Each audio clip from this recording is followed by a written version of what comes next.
కొన్ని మాటలు మనసును తాకుతాయి, కొన్ని మాటలు మనల్ని బాధిస్తాయి, మరికొన్ని మాటలు వినడానికి ఇష్టం లేకపోయినా జీవితాన్ని అర్థం చేసుకునేలా చేస్తాయి.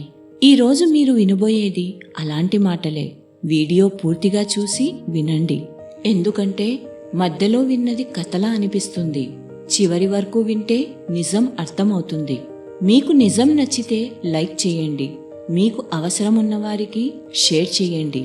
ఇలాంటి మాటల కోసం సబ్స్క్రైబ్ చేయడం మర్చిపోవద్దు. మనసులో ఉన్న ప్రేమని చెప్పడానికి ఒక క్షణం చాలు. ఆ ప్రేమను చూపించడానికి ఒక జీవితకాలమైనా సరిపోదు. కళ్లకు నచ్చిన వారిని కన్నుమూసి తెరిచేలోగా మర్చిపోవచ్చు, కానీ మనసుకు నచ్చిన వారిని మరణం వరకు మరవలేము. వదిలేసి వెళ్ళిన తర్వాత కొందరికి జ్ఞాపకాలు మాత్రమే మిగులుతాయి, కానీ మరికొందరికి జ్ఞాపకాలతో పాటు తీరని బాధ కూడా మిగిలిపోతుంది. కలిసి జీవించే ప్రేమలో బాధను దూరం చేసే జ్ఞాపకాలే గుర్తుండాలి, కానీ సంతోషాన్ని దూరం చేసే జ్ఞాపకాలు గుర్తు ఉండకూడదు. అలాంటి ప్రేమ ఎప్పుడూ తామరాకు పైన పడే నీటి తుంపర లాంటిది. ఆ రెండూ ఎప్పుడూ అతకవు, అలానే ఈ రెండు మనసులు కూడా ఎప్పటికీ అతకవు.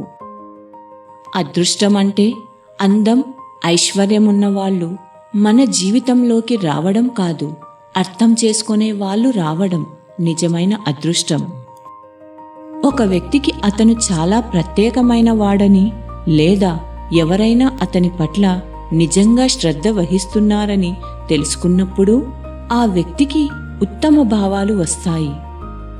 ఎక్కువ మాట్లాడే అమ్మాయిలు మరియు తక్కువ మాట్లాడే అబ్బాయిలు చాలా లోతైన ప్రేమను కలిగి ఉంటారు, మరియు ఈ ఇద్దరు వ్యక్తుల జంట ప్రేమికులకు చాలా సరదాగా ఉంటుంది. ఒక అమ్మాయి మీ కళ్ళల్లో కళ్ళు పెట్టి మాట్లాడుతుంది అంటే సైకాలజీ ప్రకారం ఆ అమ్మాయి మిమ్మల్ని చాలా ఇష్టపడుతుంది అని అర్థం. ఒక అమ్మాయి మిమ్మల్ని దూరం నుండి చూస్తే మీరు దగ్గరగా వచ్చిన వెంటనే అక్కడ ఇక్కడ చూస్తున్నట్లు నటిస్తే ఆమె మిమ్మల్ని ఇష్టపడుతుందని అర్థం చేసుకోండి. ప్రేమించే ఇద్దరు వ్యక్తులు కొంతసేపు ఒకరి కళ్ళలోకి ఒకరు చూసుకుంటే ఇద్దరి గుండె చప్పుడు ఒకేలా కొట్టుకోవడం మొదలవుతుందని సైకాలజీ చెబుతోంది.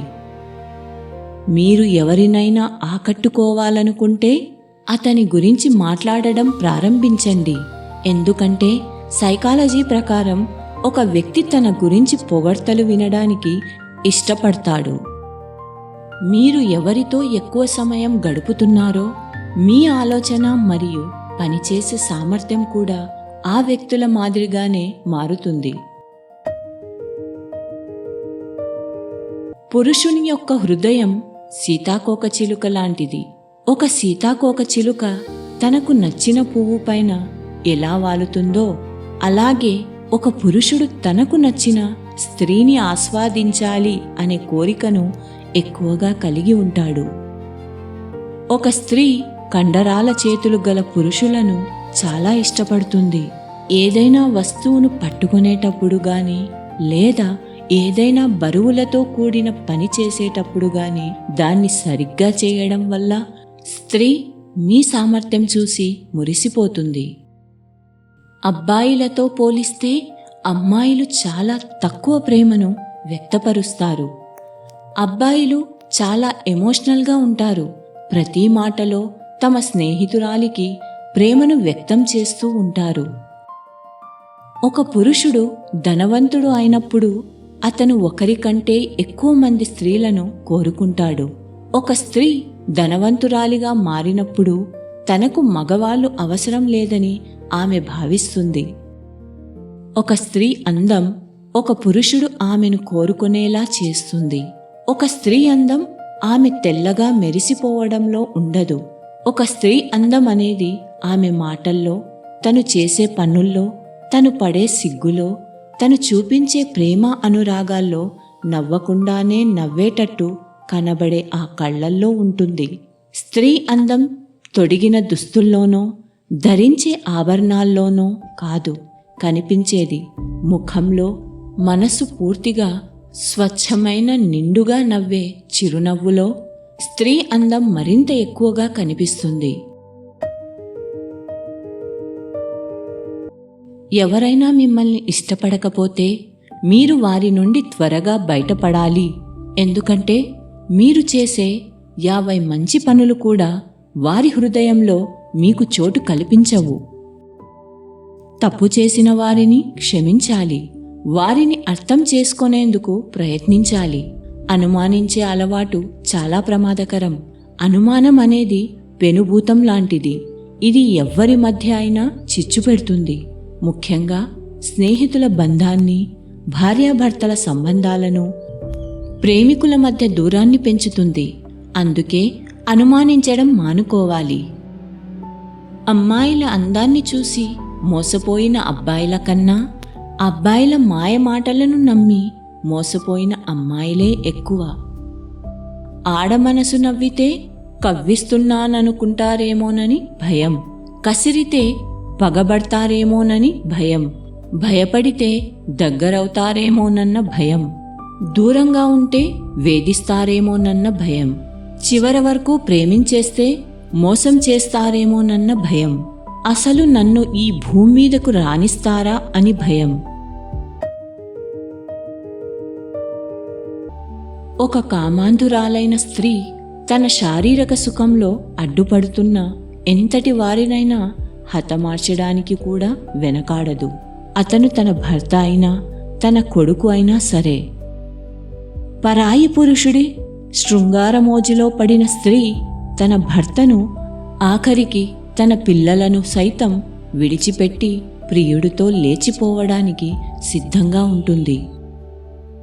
సంభోగం విషయానికి వచ్చేసరికి ప్రతి ఒక్క స్త్రీ 3 రకాల పురుషులను ఎక్కువగా ప్రేమిస్తుంది. ప్రతి స్త్రీ కోరుకునే మొదటి రకం పురుషుడు పడక గదిలో మహిళల ఉద్రేకాన్ని, కోరికలను తీర్చగలగాలి. అప్పుడే వారిని ఆ స్త్రీ జీవితాంతం గుర్తుపెట్టుకుంటుంది. స్త్రీలకు లైంగిక కోరికలు కలిగిన ప్రతిసారి వారిని సాటిస్ఫై చేస్తుండాలి. అంతేకాదు, ఆమె ఎప్పుడు కావాలని అడిగితే అప్పుడు తను సిద్ధంగా ఉండే మగాళ్ళంటే వారికి బాగా ఇష్టం. తను కోరుకున్న సమయంలో తనకు మంచి అనుభూతిని కలిగించే మగాడంటే మహిళలు పడి చచ్చిపోతారు. ముఖ్యంగా రాత్రి సమయంలో ఆ పనికి ఆమె సిద్ధంగా ఉన్నప్పుడు దానికి సపోర్ట్ చేసేలా మగాడుండాలి. తాము చెప్పకపోయినా తమ కోరికలు తీర్చే పురుషుల్ని స్త్రీలు ప్రేమగా ఆరాధిస్తారు. అంతేకాదు, అలాంటి వారిని ఎప్పటికీ గుర్తుపెట్టుకుంటారు.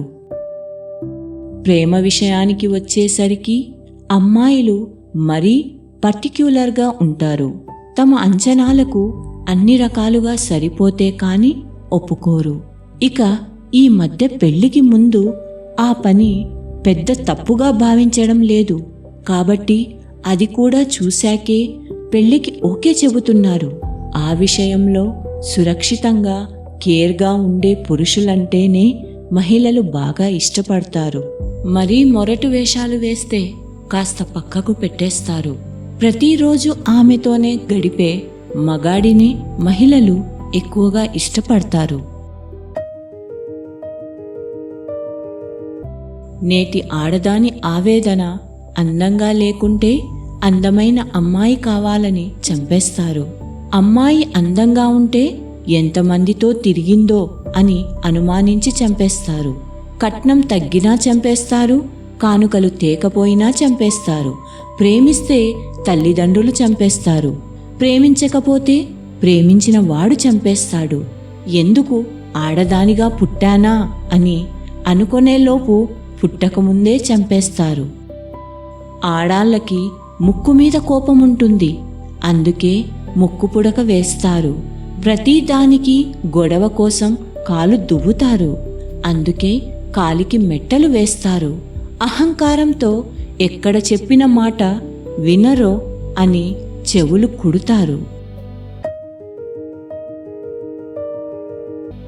ఎవరి జీవితంలో అయినా సంతోషం, శ్రేయస్సు అనేది ఎప్పటికీ శాశ్వతం కాదు. అదేవిధంగా దుఃఖం కూడా శాశ్వతం కాదు. కాబట్టి మీరు కష్టాల్లో చిక్కుకొని ఉంటే వాటికి భయపడుతూ కూర్చోకుండా దానిని అధిగమించే ప్రయత్నం చేయాలి. నీ నిజమైన తోడు నీ శరీరమే. ఒక్కసారి నీ శరీరం స్పందించడం ఆగిపోతే ఎవ్వరూ నీ దగ్గర ఉండరుగాక ఉండరు. నువ్వు అవునన్నా కాదన్నా ఇది కఠిన నిజం. నీవు నీ శరీరం మాత్రమే జననం నుండి మరణం దాకా కలిసి ఉంటావు. నీ వెంత ఎక్కువ శ్రద్ధగా శరీరాన్ని చూసుకుంటావో నీ శరీరం కూడా నిన్ను అంతే శ్రద్ధగా చూసుకుంటుంది. జీవితం ఇంద్రధనుస్సులోని రంగుల్లా అందంగా ఉండాలి, కానీ ఇంద్రధనుస్సులోని రంగుల్లా మనం రంగులు మారుస్తూ జీవించకూడదు. ఏదో ఒకరోజు అసలు రంగు బయటపడుతుంది. అప్పుడు జీవితంలో ఏ రంగు లేకుండా పోతుంది. ఏ వ్యక్తినైనా చెడు ఆకర్షించినంత తొందరగా మంచి ఆకర్షించలేదు. ఎందుకంటే చెడు సుఖాలతో మొదలై కష్టాలతో ముగుస్తుంది. మంచి కష్టాలతో మొదలై సుఖంగా బ్రతికేలా చేస్తుంది. ఈ మాటల్లో మీకు ఎక్కువగా తాకింది ఏది? కామెంట్లో తప్పకుండా రాయండి. మీకు నచ్చితే లైక్ చేయండి. ఎవరికి అవసరం అనిపిస్తే వారికి షేర్ చేయండి. ఇలాంటి నిజమైన మాటల కోసం సబ్స్క్రైబ్ చేయండి. మళ్ళీ కలుద్దాం మరో నిజంతో.